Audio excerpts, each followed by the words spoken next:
Hi guys, welcome back to the Library of Alexandria. And today I am going to be talking about the top 10 books that I am looking forward to releasing in 2023. Now, I'm not usually like a huge new release person because my backlog is it's just so clogged.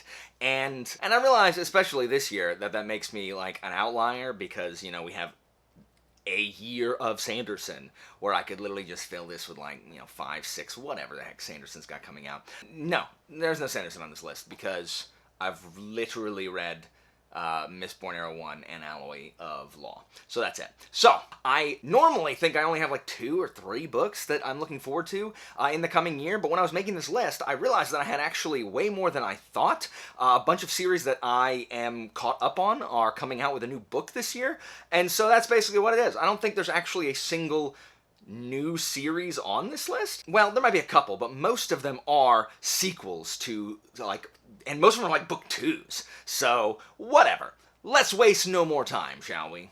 Let's get down to business. Let me go ahead and get into the books that I'm looking forward to. These aren't in any particular order.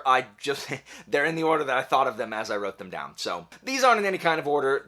I just wrote them down, and so there we go. I'm reading from a list. So whatever. So the first book on this list is Blade of Dream. Not Blade of Dreams, my dear friends. No. Blade of Dreams. So you can go ahead and let that one sink in. And this is by Daniel Abraham. This is book 2 of the Kithamar trilogy. Book 1, Age of Ash, came out last year. This book is out July of 2023. And this might be one of the ones that I'm most excited about on here, because I read Age of Ash. I gave it 4.5 stars, though really a 4.5 star Abraham book is above many, many other books that I read. I don't know an author that does slow burn character works better than Daniel Abraham. And if you go down there in the comments and you type a bunch of stuff mentioning books I haven't read, that's probably why I haven't mentioned those books, because I haven't read them. So I'm just operating within my own realm of experience, okay? Anyway, I love the Long Price Quartet, as you know. I love the character work in Dagger and Coin series, and I loved it just as much in Age of Ash. Now, I didn't like the characters as much, and it's just it's just a grimy book. Kithamar is just a place. But I love what Abraham is doing here in that this trilogy is taking place over a similar period of time, each told from a different character's perspective. So we're only getting pieces of the puzzle with each book. And the first book is told from a poor thief named Alice, who is looking for revenge and answers to, who hurt someone close to her. And we get a bunch of answers in there, and also a whole bunch of questions. And my prediction was incorrect on who was going to be the POV character for this next book. I don't know why it's not the person I thought it was. I am still holding out that the third POV will be this particular character. Instead, we have another side character that honestly I kind of forgot about until someone reminded me who they were. But I know that I'm going to have to reread Age of Ash before this comes out, because there are so many breadcrumbs dropped that you can pick up, just from the prologue of Age of Ash, where everything is already, everything's already kind of happened. Even just in Age of Ash, I was flipping back to be oh, that's this thing. So I'm gonna have to be doing the same thing here. I need to have all the, pieces in my head as I read the second book. I am confident. I trust Abraham's abilities. I'm confident that this is going to be a favorite series of mine by the time he finishes it, which I'm assuming will be next year. So, Blade of Dream is that first book. The next book I'm looking forward to is going to be Boosh, A Twist of Faith by my buddy Thiago Abdallah. This is book 3 in the Ashes of Avuran. I guess quartet. It's a series, but there's going to be 4 books. I think this is being released in 2023, but toward the end of the year, maybe September, October, November time. I just finished the arc of Shade of Madness, book 2, and it is great. It is everything that Touch of Light is, but kind of stepped up, high octane, having chugged a monster, and just an absolutely gripping final act. And so I gots to know where this story is going. Fortunately, Thiago is, pumping these out pretty quickly, so I hope that I don't have to wait more than 2023. If I do, that's fine. the book obviously has to be what it's going to be. But if it does indeed come out this year, I am very excited to continue my journey there. Next on the list is a book that everybody's got on the list, and it's Light Space Bringer by Pierce Brown. Goodreads said it was only 400 pages, and I was like, you know what, I might actually read that. That's a lie. That's a lie, that's a lie, that's a lie, lie. Amazon says like 800 pages, and that sounds more like it because, of course, why would it need to be less? Like, why use few words when many words do trick, right? So I liked Red Rising, and I really liked the original trilogy. I didn't really like book 4. I thought it was boring, and the new characters were kind of lame. And book 5, Dark Age, I enjoyed, but it's not fun anymore. It's not fun. It's not fun, is it? No, zero fun, sir. No, it's not fun anymore, not even a little bit. Is it fun? No, sir. No. No, sir. Absolutely not? Zero fun, sir. It's just, it's just and people immediately jump on you and like, oh, well, that's the thing, it's supposed to be a drag. Yeah, no, I know, and I don't dislike it. I don't think about Red Rising when I'm not reading Red Rising. And I think that's what keeps it out of my favorite series, is Red Rising doesn't really live in my brain space when I'm not reading it. And it's weird because there's so many classical references, and I just don't know why. I don't know. The good thing is I do still remember some things that happened. So I am excited to see where it goes. But an 800-page book right in the middle, it's in the summer, so maybe. But an 800-page book that I hadn't already scheduled kind of on, maybe. Anyway, it's gonna be hard. It's gonna be hard to get to. I certainly won't be able to get to it before the frothing one-day readers get to it, and then everyone starts talking about it, and then I don't want to hear it, so I just don't read it.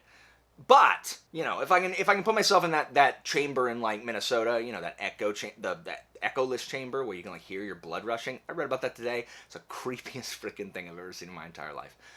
I don't know where I was going, but Light Space Bringer. Next on the list we have Boosh, Relics of Ruin by Aaron M. Evans. So this is the sequel to Empire of Exiles, book 2 in the and it's book 2 in the Books of the Usurper trilogy. I cannot wait to see where this next book goes. Book 1 just came out in November. I think book 2, even though it's not on Goodreads yet, I'm fairly certain book 2 is coming out in December. When I spoke to Evan, she said that she had a similar timeline for book 2. That might get pushed into Q1 2023. Who knows? But I am very, very excited to see where the story goes from here. It's about archivists and a really cool magic system and twisties and turnies, and it was a murder mystery, and there's still mystery to be solved. So really excited to see where Quill et al. End up in this second book. My next book, and this may be the one that I'm most excited about, and that is going to be Boosh, Undetermined book by Sebastian de Castel. Sebastian de Castel is one of my favorite authors. He wrote the Greatcoat series, and I absolutely love the Greatcoat series. He also wrote Spellslinger, a series that I have not yet finished, but plan to. So, I don't know which book is coming out this year, or if it's both. He has long had Our Lady of Blades and Play of Shadows, these two books in a new kind of quartet that are coming out, but either one can really start the quartet, and so I think it's Play of Shadows. I actually was lucky enough to be able to read an early copy of Play of Shadows, and guys, it is fantastic. It is even fantasticer if you have spent any time on a stage as any kind of performer. Oh man, the love letter to the theater and to performers in that book, absolutely fantastic. I cannot wait for that book to actually finally come out. I hope it is this year. If it's Our Lady of Blades, I read a short story in the Tales of the Greatcoats about that. Really excited for that book as well. But I think guaranteed this year is a new series called The Malevolent Seven, which is about 7 mages, like a squad of 7 battle mages that are just time for a bit of the rough and tumble. I will give you a bonus point if you can, down in the comments, tell me what I just said is from. And if you Google it, I'm going to know. You may not find it if you Google it. Actually, you probably will, but don't Google it. Tell me what it's from. Time for a bit of the rough and tumble. and I'll be so impressed with you. I love De Castel's writing style. I just cannot wait. And if it's the new series, I'm gonna read that right away as well. If it's Play of Shadows, gonna read it right after it comes out. I'm so excited for De Castel's new release. And if it is indeed Malevolent 7, Goodreads has it coming out in May toward the end of the month. So look out for that, Grey Coats fans. The next book on this list I have coming out in April, and that's going to be Boosh, Engines of Chaos by Richard S. Ford. So this is book 2 in the Age of Uprising trilogy. The book 1 was Engines of Empire, which came out early last year, like February last year, and I actually really enjoyed Engines of Empire. There are friggin' mechs in it, which is awesome, and it's just this world that where there's these different families run different parts of the empire, like transportation and mercantilism and like harvesting and like mining, and then the government and all these things, and it's just in this really cool like steampunkish city. It's not really steampunk, but there's lots of tech, and I love tech in my stories. A main complaint I had with Engines of Empire was the fact that they put you in this awesome city and then you spend half the book not in it, because it's multi-POV and all of the kids of all the scions of this family that's in charge of transportation, they spend it away from the city, which I was like, can we please go back to the city instead of the standard like fantasy land that you guys are in? But the second half of that book, it kicks it in the high gear and like presses the frickin' B button, hits that speed boost, and does not let go. So I am very, very excited to see where the story goes. I gave Engines of Empire like 4.5 stars, but I'm very excited to read this new one. I'm really excited to see where the story goes, to see if we get any new POV characters, because I have my favorites, and, you know, we'll see. So that should be coming out in April. Next on this list, we've got Boosh, Heroes of Chaos by Baptiste Pinson Wu. And this is book 2 of I think it's the Three Kingdoms Chronicles, which is going to be like a 10-book series. And book 1 was Yellow Sky Revolt. I actually have a review of this that I have not been able to get out. I filmed this review right before my car accident, so I do not have that out yet, but be on the lookout for it. And I really enjoyed Yellow Sky Revolt. If you are interested in ancient Chinese history, or if you have played Romance of the Three Kingdoms, or Dynasty Warriors, or you care at all about that time period, or you want to learn more about it, you have got to read Yellow Sky Revolt. It's so good. It's so good.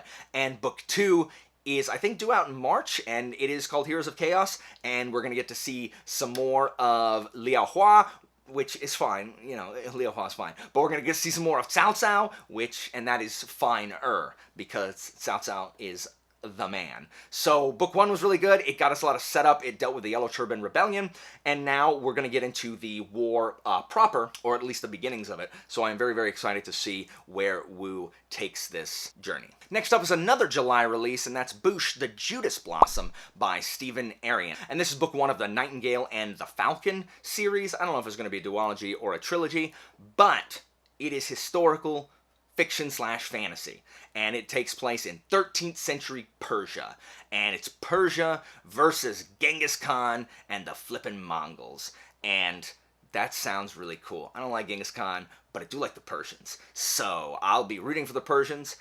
Fortunately, it seems like the Persians is the protagonist, so cool. And hopefully Genghis Khan doesn't win, because I don't want him to. But I'm really excited about this. That's all I know. I just know that it is historical fantasy, and I am super eager to read it. This will actually be the first of Arion's books that I've actually been able to read, so I'm really, really excited to start here. And look at that cover. I love that cover. And last on this list is another book due out in May, and this is the start of a new series by James Islington, and it is called The Will of the Many. And this is the one that has the biggest, like, question mark to either side, because it's almost 700 pages. I know how long Islington's other books are. I don't know why these books have to be so long. And a bunch of people have this on their list as well. And I do admit it looks tempting, but this is the one that is most likely to disappoint me, because there's just blatant Roman stuff and like ancient history like culled in this fantasy book. First of all, the byline on Goodreads, the Latin is incorrect. It fixes it on Amazon.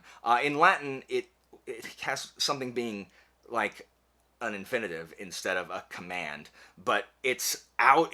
It should be, and is on Amazon. Audi, vide, take.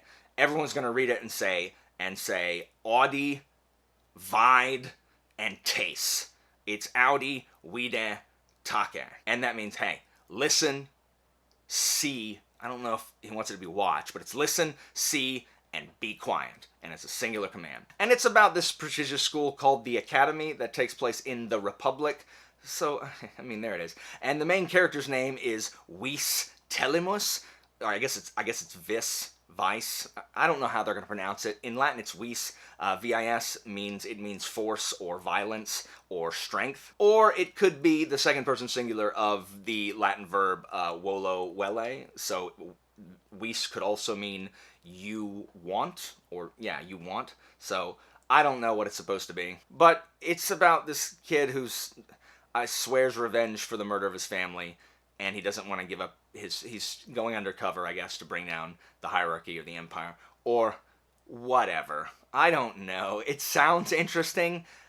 But I don't know. I have ill omens. So we'll see. I'm sure everyone will love it, and it'll just be me, like, but whatever. So that's due out in May. It's 700 pages. There ain't no way I'm reading that in May. 700 pages. I gotta wait till school's out before I can even begin to tackle that. And so the real, I misnumbered these. So the real final book that is on this list that I'm looking forward to is Boosh, Unnamed KJ Parker Book 1. It's due out toward the end of the year. October? I don't know. I don't know. I need to look it up. But anyway, I think KJ Parker is starting yet another trilogy with another book this year. I probably will not read it because I will have just started his trilogies. So I'm excited that it's releasing. I just won't be reading it.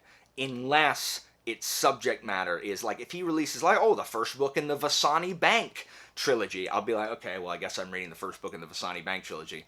But it will probably not be that. But I'm definitely excited for a new KJ Parker book. I'm always excited for a new KJ Parker book, especially his long-form stuff. So that's really the final one, because I misnumbered the last one. And I'm definitely looking forward to it way more than the last one. That it doesn't even sound like I'm looking forward to, does it?